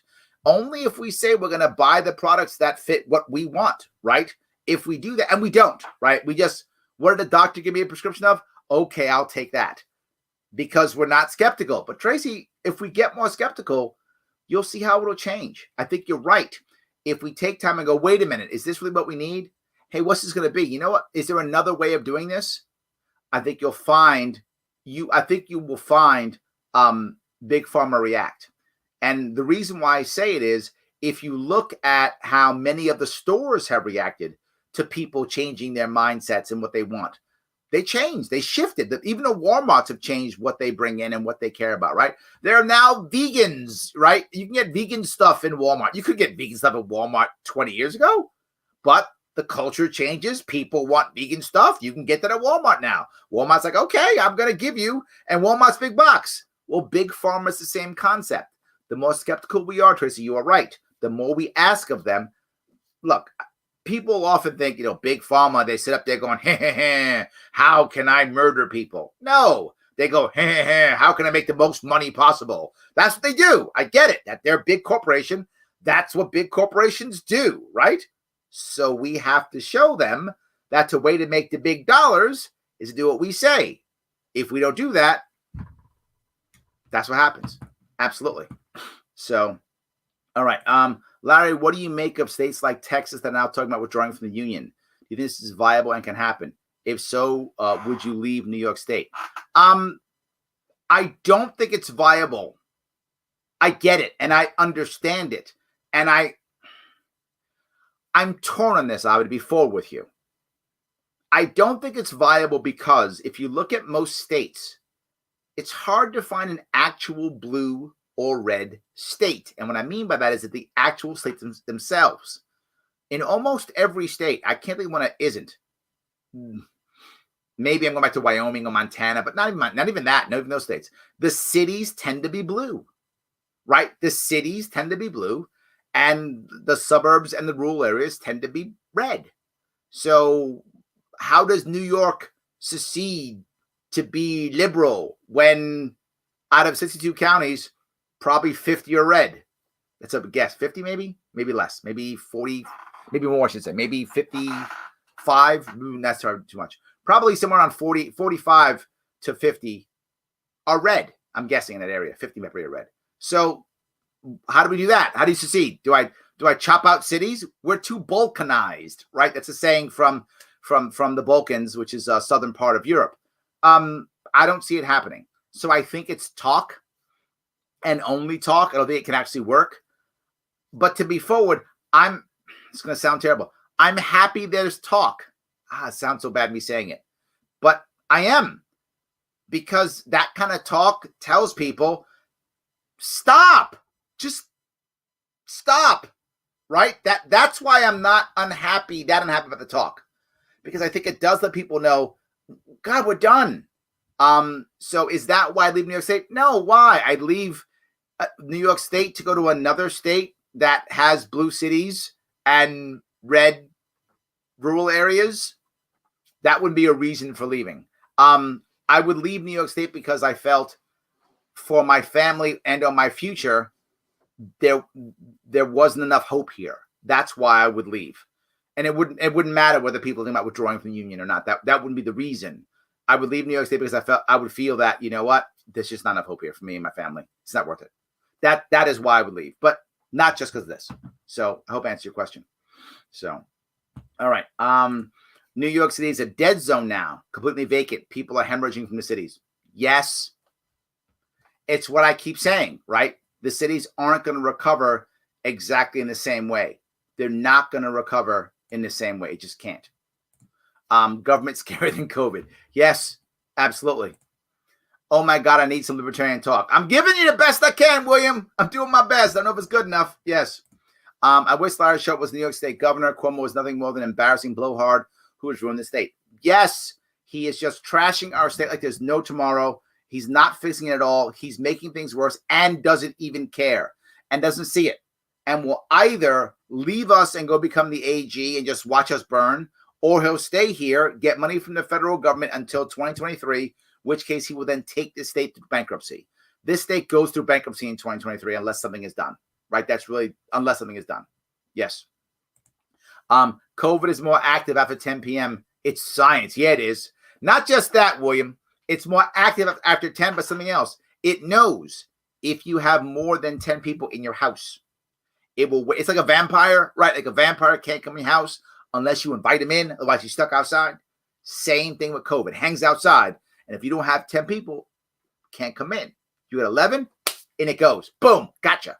So what happens? Also, by the way, in restaurants too, if your table has 10 people, it can't touch you. It just sits outside and goes, man, they got 10 people. Once the 11th person sits down, gotcha. So yes, COVID, it's science. These other people don't get it like you and I do, William. They don't get it. It's fine. You know, they don't understand science. We're just smarter than them. You know, we should be in government because we're smarter than all of them, William. Yes. All right. The real sexual crime taking place is King Cuomo against New York State residents. The sad part is we're asking for it. So it's not a crime. It's actually consensual. It's a horrible act because it's painful and we actually just keep taking it. We keep saying, thank you, sir. May I have another? It's terrible. Absolutely. Yes. You don't encourage somebody who feels exceptional like Americans. I think you're responding to other people, but I see where you're going with this, Kevin. I'm not sure that's always true either, right? You do want people to feel like they can do great things. And I think you do want to be proud of achievements when you create them. I think that part's true. But I agree, you don't want to encourage bigotry. You don't want to encourage xenophobia. You don't want to encourage jingoism. I think those are all true. But I think there's an idea that you do want Americans to feel like we can do special things. Otherwise, why would we do special things, right? So I think there's a level to that. There's a nuance. Maybe it's better. There's a nuance to that. I think you don't want to encourage jingoism. You don't want to encourage, bigotry. You don't want to encourage that. But you do want to encourage we can do special things, So, yeah, let's bite some cops. Sounds good, Chrissy. Meet you on 3rd Street. Let's go bite some cops because I'm bored. And yes, exactly. Yes. When you have no community and no purpose, suicide seems like a good idea. Yes. You will hear me say this often. I can't stop saying this. For people to be happy, they need 3 things. They have to feel loved, they have to feel respected, and they have to have purpose. Love and respect often comes from community, not always. Sometimes one of them comes from community, and the other can come from your profession or your job or something like that. Depends on who you are and what you're doing. And then purpose. If you have two of those, you have, say, love and purpose, or respect and love, or whatever you might have two of those, it's a whole lot easier to find the third, right? Because if I've got love, I feel accepted. If I've got respect, I feel confident. I can go find purpose. If I got purpose and I'm respected, I can find love, right? And love doesn't have to be romantic love. It can be, but it can be familiar love. It can be paternal love. It doesn't matter. It can be any type of love. Platonic love. Sorry, it can be platonic love. It can be that, but you have to feel loved, right? Accepted and loved, and then respected, right? And then purpose. If you only have one, it's more challenging, but you can still search for the other two. If you have none of them, suicide looks good. Why am I living? You become desperate to find any one of them, either community or purpose or love or something. You're trying to find something. You become desperate. You're totally right, Lyndon. You become desperate. And we lose it, right? All of us. We've all lost respect or lost love or lost purpose in our lives. That's why this country's built on the pursuit of happiness, right? The pursuit of happiness. That's what we're all about. And I want you to pursue happiness because we lose it. It's how it works. You lose someone you love. You lose feeling loved. You lose respect. You lose respect for yourself. You got to get it back. You got to find your love back. You lose your purpose. Happens all the time. Totally true. Yes. The devil finds work for idle hands. One of the oldest sayings that we have, and we decided, you know what we should do? Make 30 million Americans idle. Ah, I'm shocked. The devil found work for him. Yeah, 100%. Absolutely. COVID is real, but the response is fake. So good, Brandon. So good. Yes. Very good. Kevin, I'm leaving, but not because of you, because of the people asking questions. I can't use stupidity anymore. Good you otherwise. I hope you come back, Kevin. I hope you come back. I'm happy to have you here. I hope you come back. Yes. All right. I also hear if you donate to politically connected politicians, you can also be immune. Yes, but well, the issue is, William, you have to have parties for them to where you raise money at the party. That's how that works. I know you weren't part of that scientific experiment that I did. How that works is if you donate at a party, like a very expensive restaurant or someone's home, then COVID, you're immune. That's correct. Yes, we got that down. Yes. The disease should be renamed Cuomo-19. He's a plague on the state. I love that. And the vaccine's Larry Sharpe. Thank you. Time to scrap the monarchy. It's very good. There we go. So, another one. COVID is real. The response is unrealistic. I like that too. Both good. Both good. I like fake sounds cooler, but unrealistic sounds, yeah. I'm not sure. I like them both. I may go back and forth. They're both good. They're both good. That's why Bernie pushes federal jobs guarantee over UBI, because idle hands cause trouble. Ooh, interesting. You're right. He doesn't push the UBI. He does push job guarantees, which is a form of UBI. But the idea behind it that I'm with you on what he's saying and why Bernie talks about that. So does Howie Hawkins, by the way. He also talks about the federal jobs guarantee. The issue, though, is if you push a job guarantee, now I'm putting people in jobs that they may or may not want or may not be good at, and they're never going to leave. So I'm literally encouraging an incompetent bureaucracy. Not that I don't already have one by default. Not that it's not going to be better by default, but now I'm encouraging it. Now I'm going out of my way to have an incompetent bureaucracy. And they're not going to move and do jobs and care about being fired because it's a guaranteed job. So who cares? Whatever. I don't care. The concept of UBI, and I'm not saying I buy this. I'm telling you the concept behind it is if we give the UBI, then the individual is free to go try to pursue happiness the way they want to. And then they can go make money doing something they want to make, and then they'll get off of it or won't need it or will be prepared to fail or whatever the case may be. Which is why of all the UBI schemes, the one I think is the least bad is the negative income tax. It is a form of UBI. It is. Some people don't like it. But again, If I have to go UBI, I'm not a UBI fan. If I got to go there, because my worry is our country's moving towards UBI fast. That's why Bernie and Howie talk about the jobs guarantee, because they know UBI is coming. If you got to pick UBI, I say you pick the negative income tax idea, which is one where you only get UBI if you're under a certain amount, and then it's a stipend that encourages you to work your way up. In that way, at least you have the opportunity to actually go get a job to do something you want to do, or start a business or something. If we just do jobs guarantee, if we just do UBI, I don't know which is worse. They're both bad. I'm not sure which one's worse. Part of me thinks UBI is better and federal jobs is worse, because I think the federal jobs locks everybody into this, versus UBI, some people will get up and do cool stuff. So we're looking at which is less bad, I guess.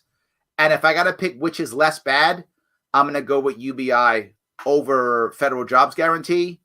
And I'm going to go with negative income tax over straight UBI if I got to pick which is less bad.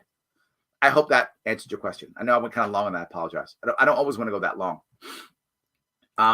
How do you feel about the election fraud being so under the rug? I voted for Joe, but I'm afraid that we will never have election integrity if this flies. This is the problem that I have, right? And some of you Trump supporters are going to be mad at me. Trump knew this 4 years ago. His quote, and if you can look it up, this is Trump's quote: "I know it's rigged, but I won, so I don't care." Yeah, it was rigged back then too. It was worse now because of the mail-in voting. I'm sure it's worse. Whatever fraud or problems there were in 2016, it's worse now. That's true. What are you going to do now? It was swept under the rug then. It's swept now. I think the best thing Trump supporters can do, I don't think Trump's going to win. I think Biden's going to be president in January 20th. I could be wrong. Look, I've been wrong before. Maybe Trump's got something up his sleeve. He's going to pull something out we don't know about and whatever. Maybe. I'm not betting on that. I'm saying I'm betting Biden's going to be president January 20th. That's what's going to happen. Were there problems with the election? Of course there were problems with the election. Was it enough that would have made Trump president? I don't know. I don't see that. But again, I could be wrong. The judges didn't see that. The system didn't see that. But it is a system. So maybe the system is protecting itself. It's possible. Possible. But either way, it got swept under the rug in 2016. He was president for 4 years. He didn't fix it. Now it bit him. It might have bit Hillary. Maybe. I don't know. But it might have bitten him. His answer was, if you remember, well, you got to win by a whole lot. Well, according to the election, didn't Biden win by more than what Trump won? All I'm saying is, if it's bad, and I'm sure it's bad, what I think Trump supporters could do now if they really care, and I know some do, I know some don't, right? Depending on the Trump supporters, some of Trump supporters just love Trump and are just mad and they don't care. Some actually care. They're like, this is a bad system. We got to fix it. Great. Let's fix it now. Now's our time, Shelley. Let's start fixing it now. Let's not sweep it under the rug. Let's fix it now. But I don't think any fixing is going to get Trump in the presidency. I don't believe it. I could be wrong. Again, I'm not here. Maybe people know stuff I don't know. I don't see it. I see Biden taking over January 20th. I don't think Trump's going to have the system behind him. And all the problems that existed in 2016 were exacerbated in 2020. And we should fix the system, Shelley. I'm with you. But I think that's something we can do. So the COVID will run its course and end when Democrats Party can most benefit from it. I don't know. I'm not sure that's true, but I do think the image of that will be true, right? So they won't be talking about it 24/7 anymore. It'll be like, yeah, and people died, and next thing. I think the media will turn its attention away. I'm not sure whether the actual virus will be affected either way, but the media will be turned. The attention will be turned. Absolutely. Larry, what do you make of Adam Carolla leaving California to go to Texas? Do you think the entertainment industry will eventually flee to California and New York? from oppressive governments, even if they are mostly left-wing fanatic. Yes, and the reason is because they're going to other cities, right? They're going to Texas. They're not going to the outskirts of West Texas. They're not doing that. They're going to Austin. Austin's as blue as San Francisco. So yes, they're going to Texas for several reasons. Texas has a better business environment without question, and no income tax. That's why they're going to Texas. Adam Carolla's gone. Joe Rogan's gone. Bill Maher's considering leaving. They're all leaving. Oracle is leaving, going to Texas. As I said, New York State, people are leaving. They're all leaving. They're going to Texas, Florida, Wyoming, and a couple other states. Wyoming is too sparse for so many people. It's too small of a state population-wise. It's physically large, but the population is just too small for too many people. But Texas has a huge population. Second biggest in the country. Big cities. Houston's the fourth largest city in fourth or third? Fourth largest city in the nation. So yeah, I mean, there's definitely space to go to Texas. That's not going to stop. It's going to keep happening. And sadly, California, New York, the people who are on top are happy staying in charge. They don't care if things burn down around them. Their goal is to stay in charge, and it's working. And sadly, for most people in California, they're like, yeah, well, I've heard this. I was watching, I forgot what show. Was it Young Turks or one of those shows when somebody was leaving to go to California? Leaving to Texas. And the person's like, good, go. We don't need you. And I was thinking, that is the feeling of a lot of New Yorkers and Californians. They're like, good, leave. You're one of those conservatives. Get out of here. They don't care. So, I mean, you heard Cuomo. Cuomo literally said it to you New Yorkers. He said it. There's no place for you in New York State if you're conservative. Cuomo said that. He's like, get out. I don't want you here. So, yes, it's going to keep going. And I don't think it matters. I think they're okay with it, right? The people who are more left-wing will move into cities. The people who are more right-wing move into suburbs or into rural areas or less blue cities, right? Austin is a very blue city. Dallas, not so much. Still blue, but nowhere near as blue as Austin is, right? So they'll move to Dallas, which is where most of the right-wingers go to Dallas, because Dallas is a less blue city in Texas compared to Austin. So that's the reason why. So, all right. I posted early in the thread. Oh, good. Thank you. Thank you for that. I will check that. I appreciate that, Tom. Thank you for doing that. Thank you for doing some homework for my team. I really appreciate it. Thank you so much. COVID has killed 1.5 million people worldwide. In 1968, the Hong Kong flu killed 1.4 million people worldwide. This lockdown is the way to enslave us all to the state. I can't argue with you, William. I can't argue with you. As I said, people were waiting for this to happen. And when it happened, they jumped. They absolutely jumped. Absolutely. If we run our elections worse than some banana republic, why should the American people even bother participating in voting? No multi-partisan observation, number of count, vote. Yes. Sam, I agree with you. I think it's a problem, but here's my answer. I don't want Jay to be right, right? I don't want Jay to be right. And the only way we do that is by having enough people who care over time to make the shift, right? In my view, and I've told people this, in 2016, I started a plan. It was a 7 to 10 year plan because of COVID. It's a 10-year plan. So now it's a 10-year plan. It was a 7 to 10 year plan. That's a 10-year plan. I still have 6 years left. If we can't make impact in 6 years, someone else has to pick up the baton, right? I will hold the baton for the next 6 years and try to make it work to where people actually care. They'll make the change. That tipping point happens, Sam, that people go, whoa, this is bogus. And Shelley's point of it being broken, they go, oh my God, it is broken. It was broken. Let's fix this. Absolutely. I hope it will happen. I can't guarantee it, but I do think that it can happen. I hope it does. So yes. The entertainment industry is already fleeing California. Yes. Georgia too. Exactly right. Yes. Georgia is the second thing. I am surprised. Georgia is being flooded with entertainment industry. Yes, it is. Georgia and Texas, both. Better weather, better business environments. Yes. But Texas has no income tax. I think Georgia has income tax. I'm not sure. Yes. Absolutely. Thank you. Wasn't Thomas Jefferson Washington's VP? Yeah, I'm pretty sure, right? Wasn't Jefferson the second president? So I think so. Yep, absolutely. I like that as a rule, judging by his peer group for context. Yeah, I think that's the right answer, right? I can't judge everybody by today's standards. It's unfair, right? It's just unfair. This is the one thing that, I'm clearly not a Joe Biden fan, but the one thing that I will judge versus not judge him, I judge him completely on his 1994 crime bill. There were people saying this is a bad idea. His peer group wasn't all saying that, right? Many were, but he could have been the guy who said, wait, this is a bad idea. But when he was in Congress in the 70s, had to deal with segregationists and deal with them, I don't blame him for that. In the 70s, there was still a whole lot of people. Most of his peer group was still like, we want black people in the neighborhoods. No, I don't think we do. So so for that part in the 70s, I don't judge Biden today for that.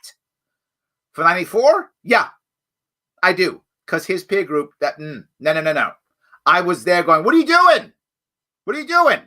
So I agree with you, Chris. You want to judge people by their peer group and by their, for context. His 70s stuff, whatevs. His 90s stuff, yeah, I'm judging Biden on that. Absolutely. I let him slide for the 70s stuff. I do. Absolutely do. So there we go.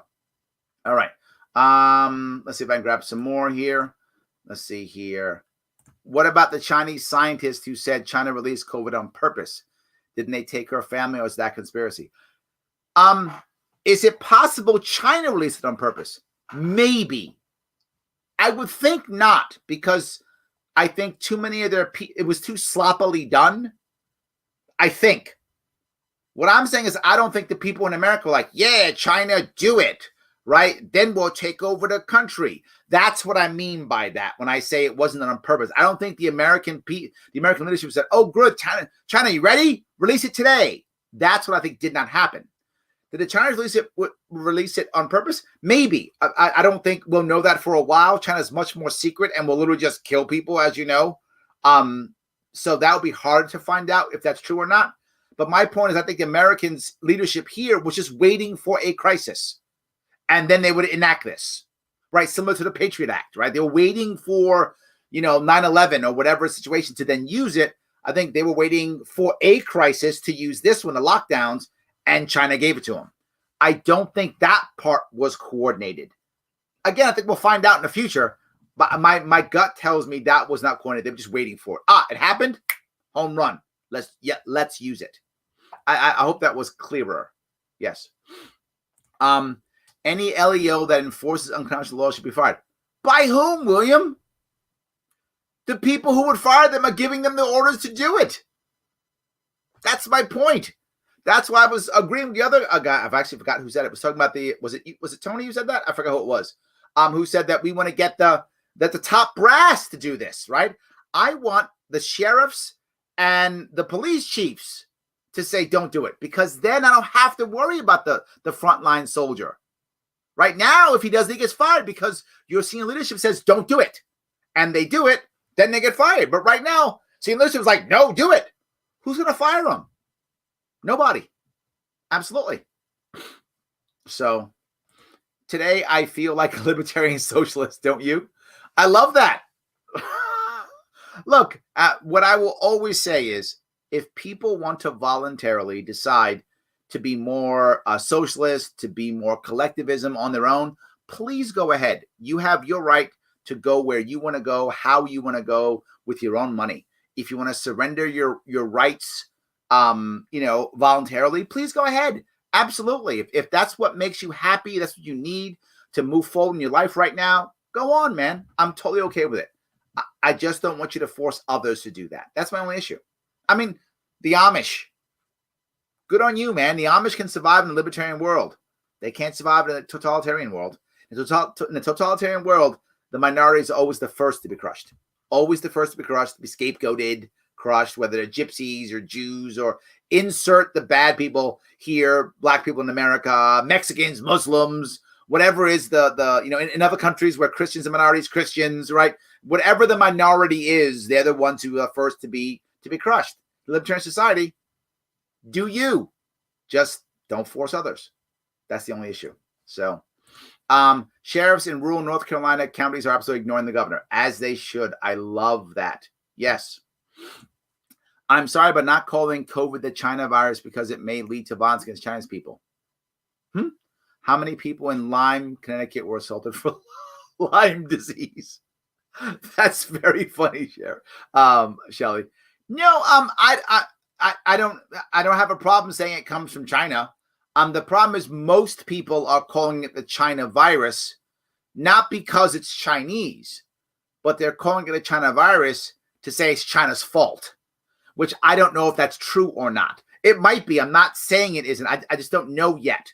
I don't trust the data to be forward, you guys. I don't trust it yet. I think we need time before we can trust that data. I just don't trust it yet. I'm not sure if China was 100% guilty, 10% guilty.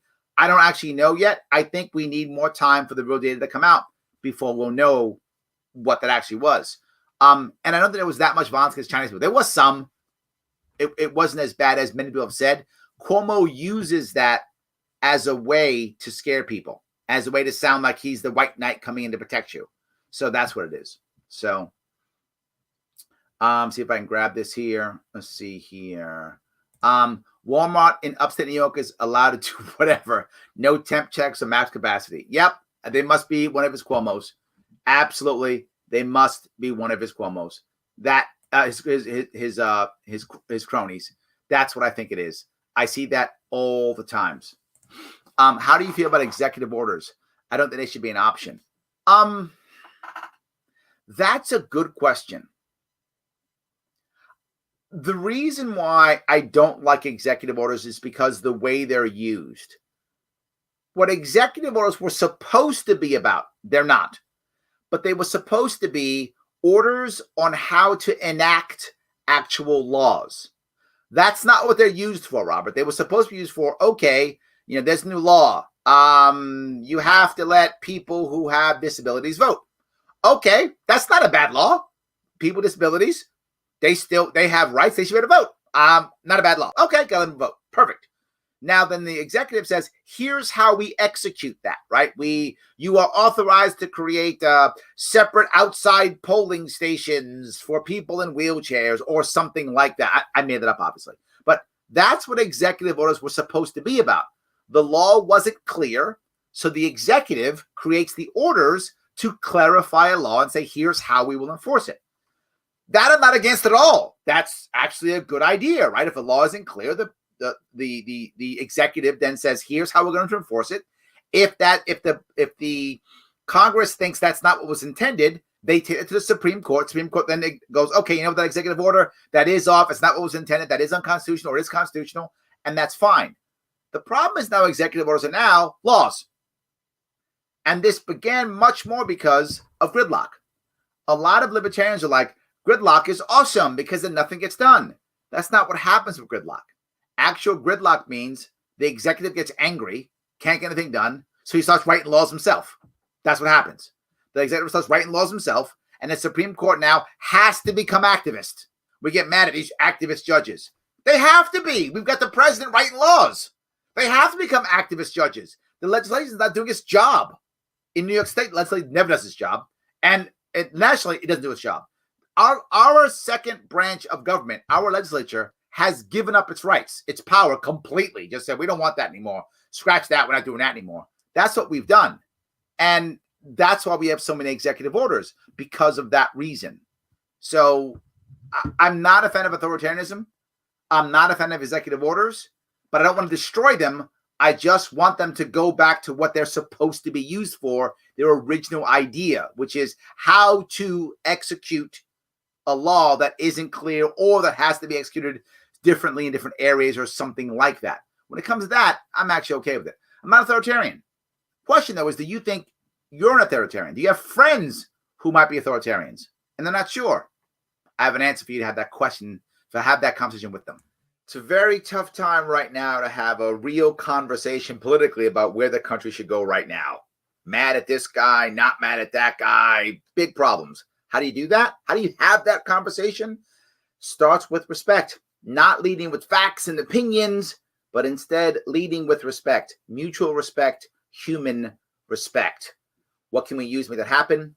the world's smallest political quiz at theadvocates.org. Go there, take that test, show people that test, show them the issues, and have the conversation with your family and friends to make an actual change and have a real conversation in this country. Theadvocates.org. That guy's smart. Listen to him. Absolutely. So you can do that if you want to, please. I'd appreciate it. It's always good to make that happen. Larry, I heard Cuomo's going to mark this stream in the orange red zone tomorrow. See you later. I put my mask on now. Absolutely. Yes. He's going to get rid of me. Absolutely. People are talking about the Dominion machines. And is that the reason why I lost the election? I don't think so. Right. To be forward, obviously, for those of you who supported me in the election, let me give you some warm and fuzzy news. And that news is I did better than the election results showed. That's the good news. Was it enough to win? I don't think so. I don't think it was. I was watching polling throughout the entire time, and I never remember polling above 11%. And that was not only my polls. That was Republican and Democrat polls from inside after the election. They told me. Like, I was getting that information already from other people who were in other campaigns who liked me. They were already feeding me that information. But afterwards, it was confirmed. I never polled higher than 11% on any poll, which is still amazing. 11% is awesome. But that was my max on any poll. I never got past that. I actually averaged around 6%, maybe 7% was where I kind of averaged in that area. 6, 7, 8% is what I actually averaged across the state. So the odds that I actually won, I think, are slim. The polls usually aren't off by that much. The poll would have to be up by 45%. So I don't think it's off by that much. Actually, I need a third, so off by about 30%. I don't think it's that far off is what I mean. So I don't think that I won. I don't think Dominion was the reason why I lost. I don't think that's true. I think the reason I think I did better than expected. And here's the reason why. For those of you who don't know, the ballot, I was the only candidate on the second row, right? On the second column, Meaning the machines that went through, they weren't programmed to read the second column at all. They weren't changed. No one changed the machines. So they only read the first column. So second column wasn't read. So if you checked Larry Sharpe, it was registered as a blank vote. There were about 100,000 blank votes. A big chunk of those are mine. 100,000 people don't walk to the election booth on a 2018 midterm election to vote for governor and not vote for governor. That's not what happened. So there's a bunch of those that were mine. The second thing is I was the only candidate. This was all done on purpose. They didn't need Dominion to screw me over. That the ballot did it, and we asked them to change it, and they told us no because BOE says we're in charge, go to hell. So I was the only person in the same row as someone else, Stephanie Miner. Stephanie Miner was part of the SAM party. SAM is not a party. That's a made-up thing they just made up. But people who saw that voted, some of them voted for both of us thinking that she was my running mate because we're in the same line. So they voted for both of us. That's 2 votes for 1. So if the machine could read both, it was a voided vote. 2 votes, a voided vote, no vote. It's a voided vote. If it could only read 1, then it only read her. So she got my vote. So she got 50-some-odd thousand votes. There were over 100,000 blank votes, over 100,000 voided votes.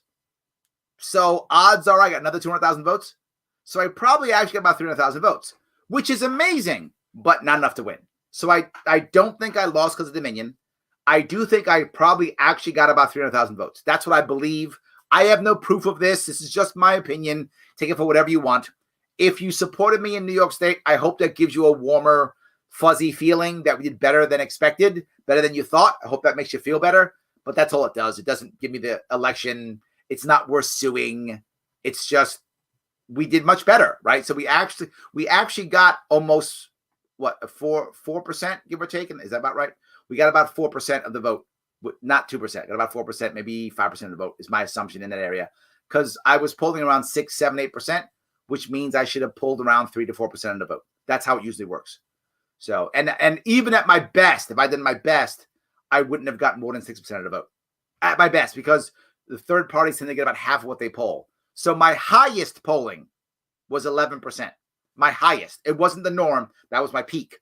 So even at my peak, I would have only gotten 6%. So I don't think I would have won. I hope that was clear for those of you who were asking about that. Many of you gave that same question. I hope that was real.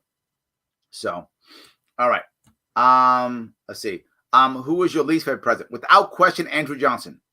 Andrew Johnson ruined America by making Reconstruction so bad that we are still paying for it now. His horrible Reconstruction after the Civil War is what basically made apartheid happen in the South and segregation happen in the North. And that wasn't fixed for 100 years. And even that, every oppressed person in America now copies the Black or African-American model, which is not an accurate model for every minority in America. Each minority group is separate and different and unique on its own. Minorities are not a monolith. The Black population is a monolith either. But you can't add all the rest together. And it's made things bad for everyone. Andrew Johnson, without question, and he was impeached. He was a terrible president. He was our worst. Hope I answer. Oh, and congressmen. I don't know. All of them. I don't know. There's too many of them for me to hate. I don't know. They're bad. They're all just bad. I can't answer the congressman one. I'm sorry. President, I hope I did answer. Yes. What I like about your campaign is you make it an invitation for people from other views to join. Yes. Yes. Absolutely yes. I am greedy, Mr. Washington Werewolf. I am greedy. I want 7 billion libertarians. Yes, all of them. I don't want to fight the left. I don't want to fight the right. It's not what I want. I want them all to join me. I follow the Abraham Lincoln old saying, which is, if I make my enemy my friend, I have destroyed my enemy. So come on in. Yes, come on in. So, all right. Let's see here. I hope Libertarian Party has enough signatures for Larry to run against the king. One thing Libertarian Party is really good at. We are bad at a lot of things. Sadly, our movement's bad at a lot. But one thing we're really good at is getting on the ballot. That's our skill set. Gathering signatures, getting on the ballot. No matter what they do, we're good at that. If any group can do it, it's us. So I think we can. Plus, we still have a lawsuit. I'm hoping the lawsuit works. I tend not be a fan of lawsuits, but I'm hoping that it will work. And I hope it will. So, yes. All right. Let's see if I can keep going here. If we didn't have certificate of need laws and over FDA regulation, we would have been prepared for COVID. Yes, Melinda. You are correct. We would have been prepared. And the government should have never told people masks were pointless in the beginning. Yes, the government should have done, and I've said this 1,000 times, and I'll keep saying it. What the government should have done has been very open and forward. We're not sure yet. And the government, I think, local particularly, maybe the federal government might have known more. I don't know what they knew from China that I'm unsure of. But locally, at least, the local governments didn't know everything yet back in January and February. And they should have just said that. They should have said, look, we're not sure if these masks work or not.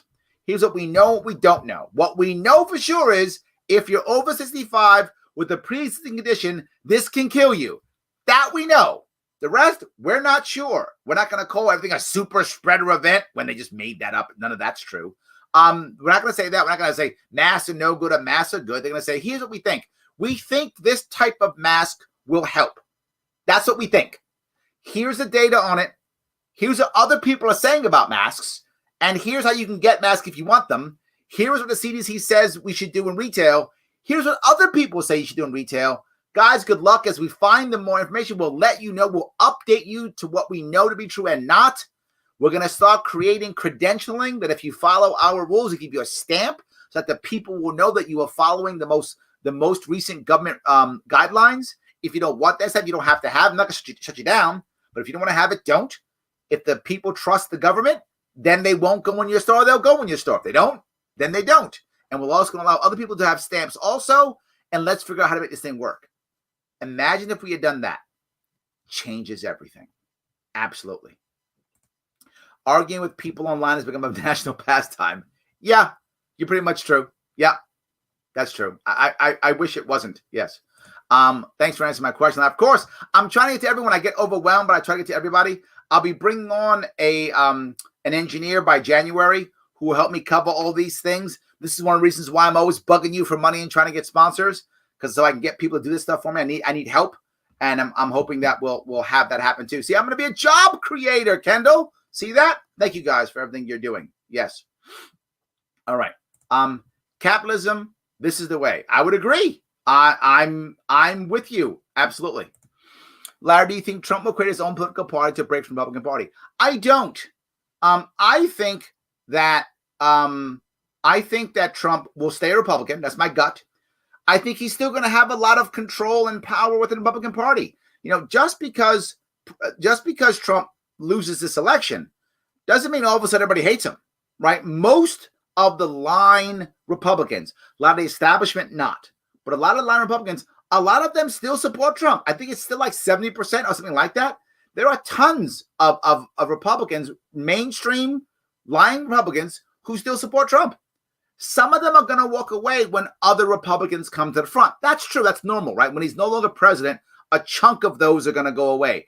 I don't know how big that chunk is, 10%, 30%. I don't know what that number is. But a bunch will come off because they're going to go to whoever the new cool guy is or who wants to be cool or run the party or whatever. That's going to happen, right? But he's still going to have a big chunk. I mean, he's going to have at least minimum 40% support in the Republican Party. At least. That's the lowest he's going to have. He might have more, but have at least that. So he's not just going to go away. Why would he create his own political party when the Republican Party's got at least 40% support? He will be a kingmaker locally still, right? He'll be able to go to a state and support someone running for something here or there or whatever. He'll do some of that. I think he'll still make money. He'll probably, go back into media. That's what he's good at. He'll go back to that until he wants to run again in 2024 or something. And there's nothing else he can run for. He can't run for governor of Florida. Is that what he's going to do? Run for governor of Florida? Maybe, I guess he could do it. Maybe. But I don't think so. So that's what I think. Yes. Worst POTUS was Woodrow Wilson. Bad. I don't think worse, but bad. Yes, up in the he's in top 10. 100% top 10. Yep. See if I can find something here that I don't. Okay, yeah, okay. So best president ever for me, that would be Gerald Ford. He wasn't there long enough to accomplish anything. I fell out of Air Force One. Shelley, I gotta put him. Then you're right. He's also he's top 5. Absolutely, he's top 5. 100%. Yes. So that's good. I like that. Now, are you the new guy, Ace? I love it. You're taking over the Republican Party. I love it, brother. I love it. If we get, when I had Austin Peterson on here, a lot of people got angry at me. They didn't like Austin Peterson being on. It's fine. I have everybody on to include Austin.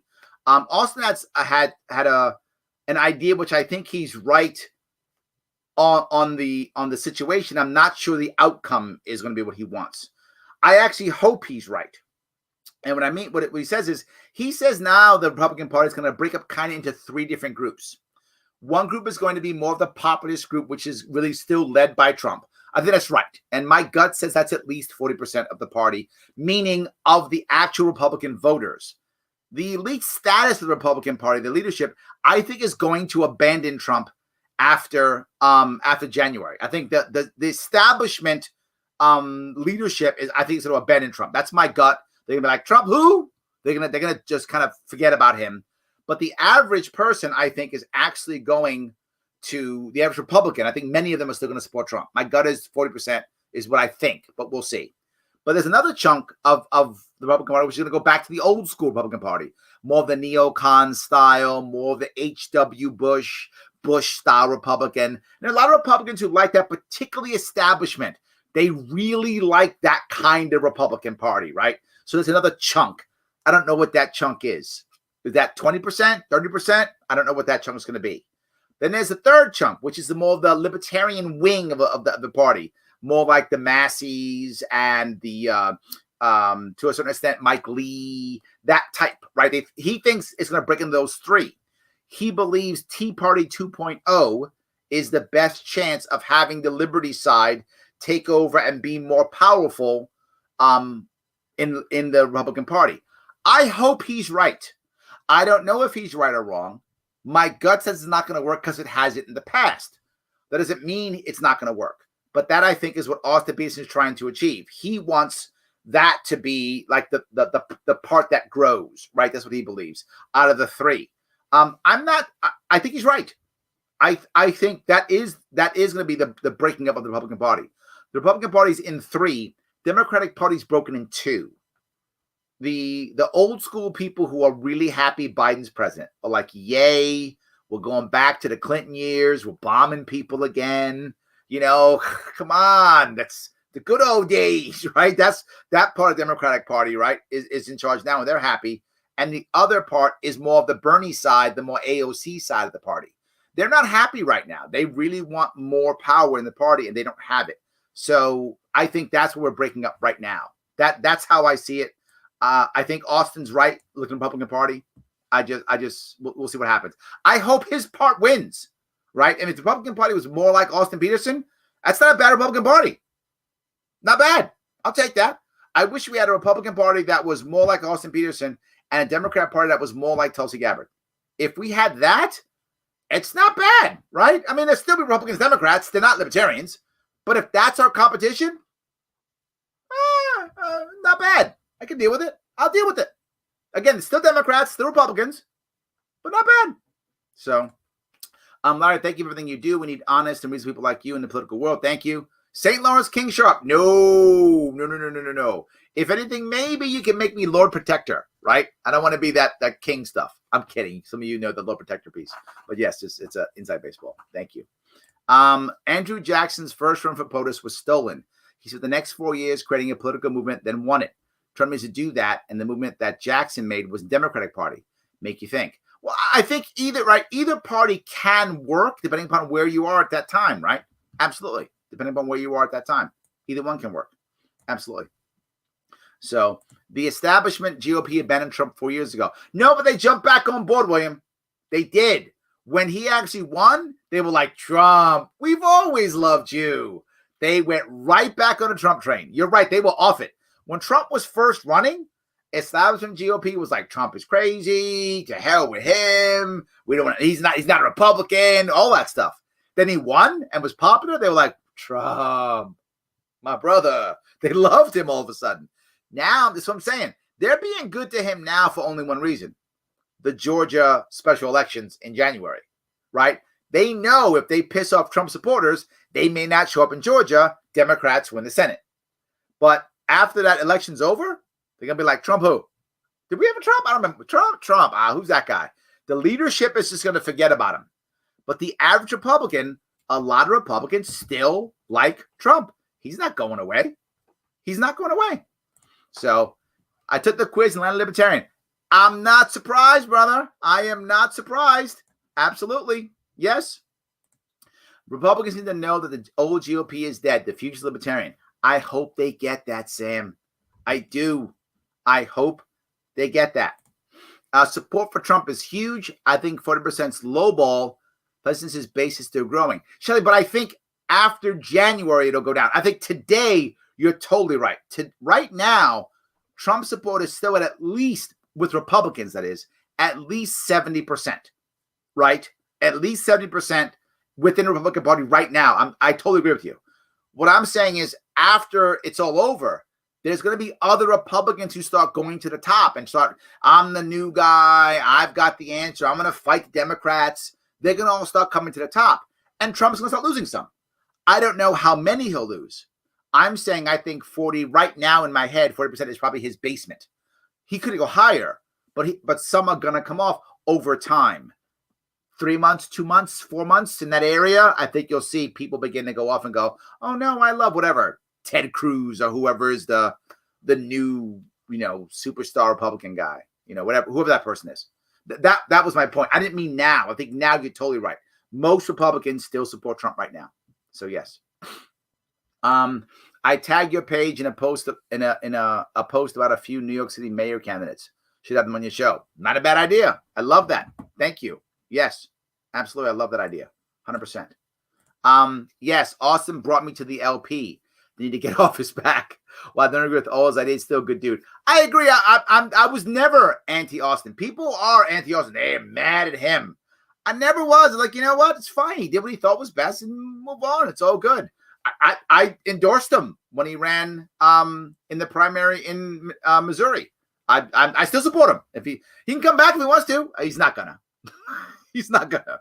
But we need people who are going to be able to be aggressive and forward, and who debate well and who are fearless. We need lots more of those, right? We don't have enough candidates who are good at that. We do have some. We don't have anywhere near enough. We need a whole lot more. Absolutely. So, guys, I want to say thank you so much for today. I appreciate everything you did, all the time you spent. Please remember to like, comment, and share this once it's done. And of course, if you've got some cash, come support me over at patreon.com/Sharpe Way. $10 is fine. If you got the big dollars and you're rolling the dough, throw me $100 a month, man. Let me get my my engineer and get my film editor and get all these things so I can grow this show even more. Throw that cash at me if you got it. If you don't, no worries. As always, theadvocates.org. Head over there, pass that test around. Keeps my sponsors happy, supports the show without having to give me any cash. And if you are a CBD user, I hope you'll head over to Grown Selection, make a purchase there versus someplace else. Support a libertarian-owned business and support my sponsor by putting in Sharpe Way 20 for 20% off. Guys, thank you so much. I will see you all very soon. In fact, I will see you all tomorrow.